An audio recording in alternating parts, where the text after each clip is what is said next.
Բաղդասարյան, պատիվ ունեմ լինելու հայ։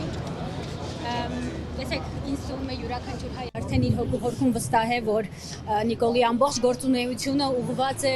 հայ ազգի ոչնչացմանը եւ Հայաստանին պարզապես ուտեղի վրա Թուրքիային մատուցմանը։ Ինքը այստեղ գործում է որպես Թուրքիայի դեսպան եւ իրականացնում է ամբողջությամբ նրանց շահերը։ Եթե 100 տարի առաջ Թուրքիան որոշեց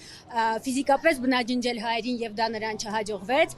որովհետեւ մենք այսինքն հաջողվեց որոշ չափով բայց չհաջողվեց ազգը վերացնել, ապա հիմա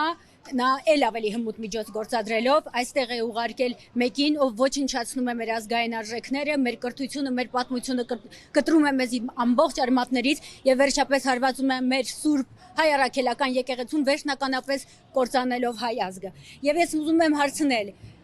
ինչպես ենք մենք լռում։ Նա նվաստացնում եւ ստորացնում է հայ ազգի յուրաքանչյուր ներկայացուցիչին, ձեր ծնողներին, ձեր զավակներին, ձեր քույր եղբայրներին։ Գիտեք 100 տարի առաջ, երբ մեր զորավարները, Անդրանիկը, Չաուշը եւ այլն նրանք պայքարում էին,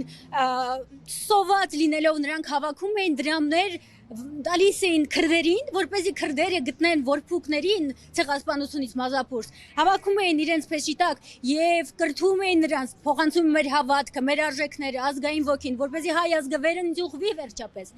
Իսկ այսօր դուք ունենալով ձեր ընտանիքներում ձեր երեխաներին ինչպես եք թողնում, որ իրենց ապագան կործանվի վերջնականապես։ Ինչպես դուրս չեք գալիս փողոց եւ պայքարում նրանց ապագայի համար։ Բոլորը մտածում են, որ կգնան այլ երկիր, բայց այլ երկրում ոչ ոք չի կարող լինել երջանիկ, որովհետև մեր արմատները այստեղ են, իսկ եթե ծառից իր արմատները կտրում են, այն միանշանակ չորանում է։ Հիմա ուզում է դեսպանը մտնել, դժողքի դեսպանին։ Դժողքի դեսպանին թույլ չտվեցին, բայց դժողքի դեսպանը իրականում սա սիմվոլիկ է։ Դեսպան կխնդրենք այստեղ շուտ գալ։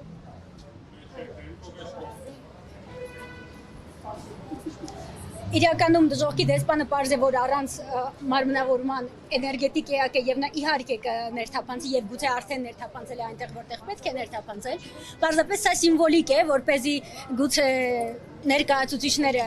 Թուրքիայի նաեւ տեսնեն ու հասկանան, որ ժամանակն է խոստովանելու, ապաշխարելու, իր բոլոր մեղքերի մասին հանրությանը